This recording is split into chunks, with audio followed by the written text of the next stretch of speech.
Okay, this is a pretty cool treat. This is normally locked tight, and I didn't really want to jump the fence. I wasn't going to jump the fence.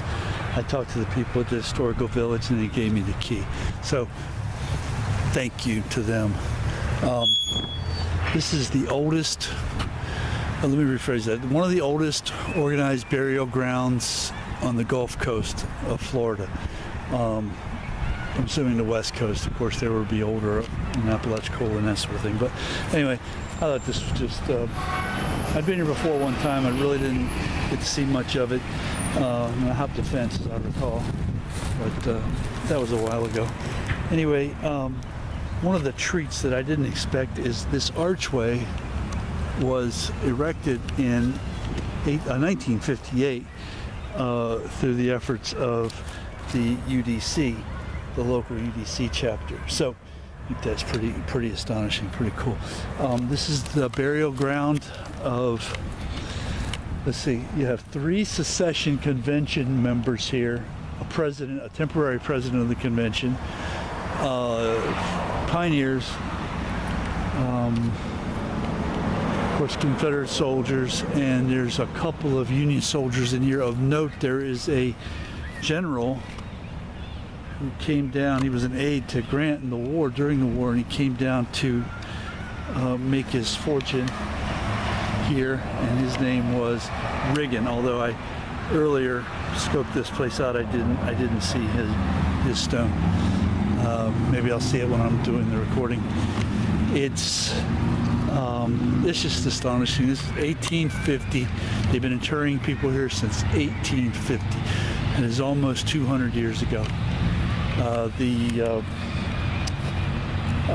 Historical Society across the street, the Historic Village, they have this roped off and set up for some sort of Halloween type thing right now.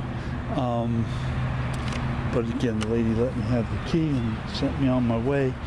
Apparently I don't look like a vandal, so that's good to know. Maybe a lot of things, but I'm not a vandal. This is a Sergeant, somebody, G.F. Carter. Sergeant Carter, if you can imagine that. 1st Maine Cavalry. I'm assuming that's Civil War. It doesn't say, I'm just assuming, because you know, there weren't a lot of wars that they specifically listed your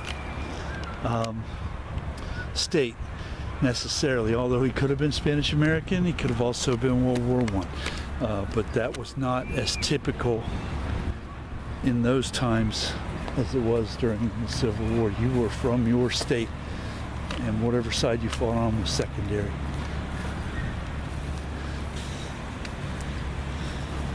Your state happened to be part of the Union, that's who you fought with, if that's what you believed in. This is a daughter of American Revolutionary soldier. That's pretty cool. James, can't read the middle name, Cooper.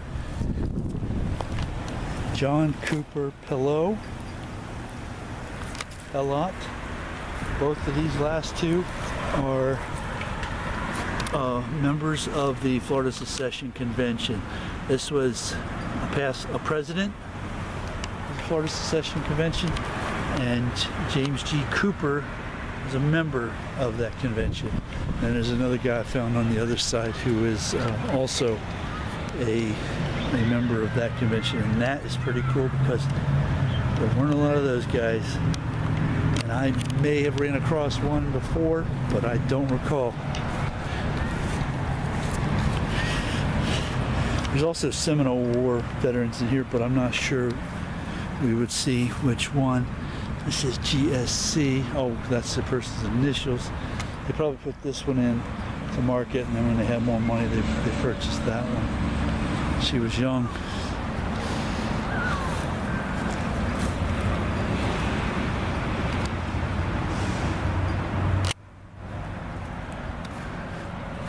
That last one was 1850. We have some falling over, some fallen stones. Little Hannah. Oh, that's the childhood child mortality rates were very, very high back in those days. Anna Lloyd, and then on the other hand, she lived almost to be 100 years old. Just never know.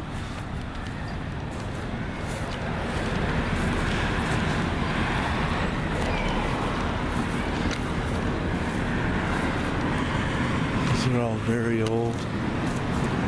Not sure who these were. I didn't photograph these, so this may be Reagan, but no, it isn't. Helveston. Don't know what he did or how, if he served or whatever. Sites are a little damaged. This obelisk and this area right here, this little not roped off plot, is for Josiah Gates. The Gates family were the original pioneers here in this area. And this obelisk is to him and his family. Edward Gates, 36 to 23. One of these guys served in the war. Josiah Gates, 1802 to 1871. So he survived through the war, through the Seminole Wars. Wasn't born here, he came here. I don't know from where. Oops. Backtracking now. Now I'm backtracking. Okay. E.F. Gates, CSA. Served his country. These are all old stones. Very old stones, almost crypts.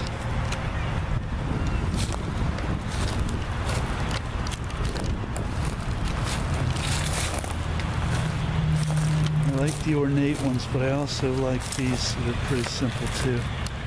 J.W. Harley, born in South Carolina, 37 to 87, 50. You were 50 years old back in those days. You were old.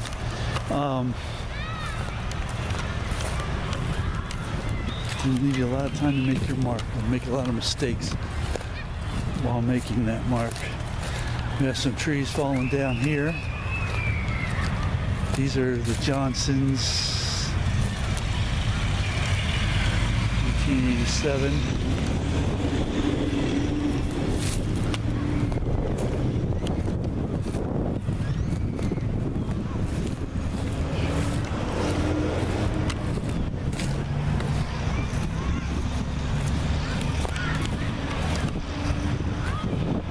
Okay, here's the other secession convention person, Ezekiel Glazier. Okay, and here's that stone. Member of Florida Secession Convention. How many there would have been, but it would have been basically senators, congressmen type thing. Here's a very old stone or gravesite made out of brick. It's all overgrown and fallen in. Interesting.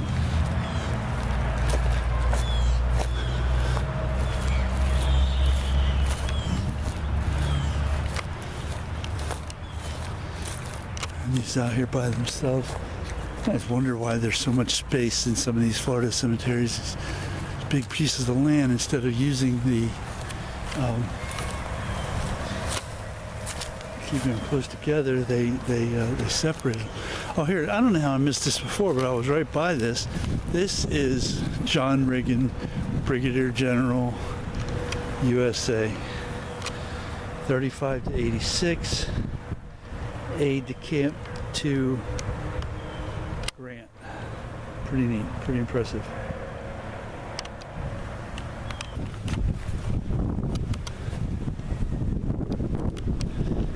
Sure I got this. I'm not sure I did.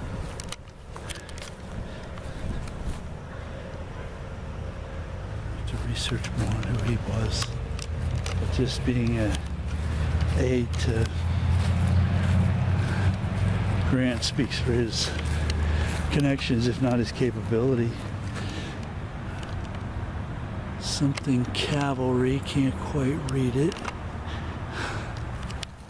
Let's see, CAV.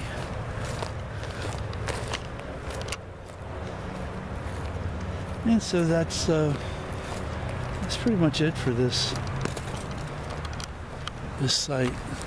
It's a very cool site. It's a very big site, but there aren't a lot of burials here for how big it is. So I wonder what that's all about. Anytime that happens.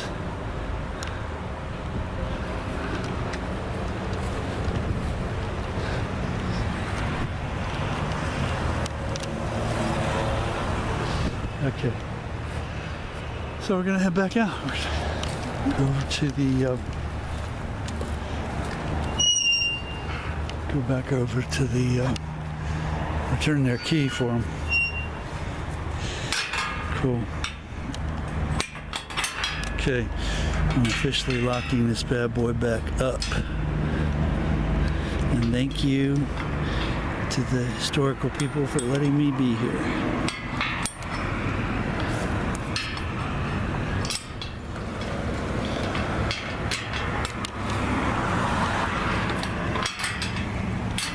Oops.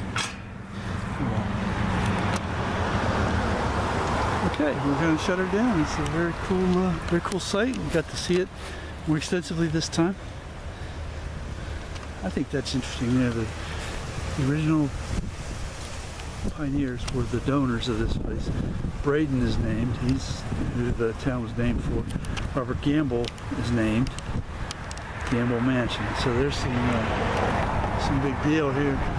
That was on the other side of the river, so to get over here, he'd had to use a ferry or whatever to get across.